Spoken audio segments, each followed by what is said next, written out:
One night, Patrick arrived at a watering hole in the middle of Tsavo West National Park in Kenya and found 500 buffalo waiting for him. It wasn't the first time. Every time the sound of his truck engine reached their ears, the animals ran toward him. Elephants, zebras, antelopes, buffalo, they all recognized that sound. They all knew what it meant. Patrick Kilonzo Mwalua is not a park ranger. He is not a veterinarian. He does not work for any government. He is a farmer who one day decided he could not stand by and watch them die of thirst. Kenya has been suffering a drought for years that has dried up the natural water holes that wildlife in the region depends on. From June of the year before Patrick began his work, not a single drop of rain had fallen. The animals were dying of thirst. Patrick saw it and made a decision nobody asked him to make.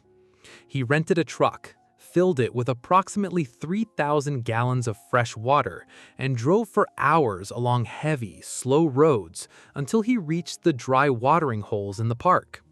He did it once, then again, and again, until the animals learned to recognize the sound of his engine. Last night, I found 500 buffalo waiting at the watering hole. When I arrived, they could smell it. They came up to us and started drinking while I was standing right there. They were so excited, Patrick said. But the work was not just about filling the holes. Many needed maintenance because the buffalo would roll around in them to get rid of fleas and ticks.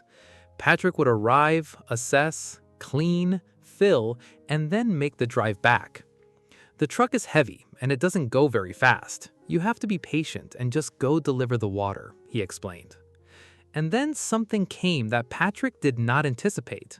His story reached people all around the world. 3 women in the United States who had never met him in person, Angie, Cher, and Tammy, connected through Facebook and decided to help him. They created a GoFundMe page that raised more than $450,000 from people around the world, all so Patrick could keep delivering water. Patrick also visits local schools through his project Tsavo Volunteers to teach children about wildlife and the importance of protecting it. He explained it with a simplicity that says everything. I was born here, surrounded by wildlife, and I am deeply passionate about it.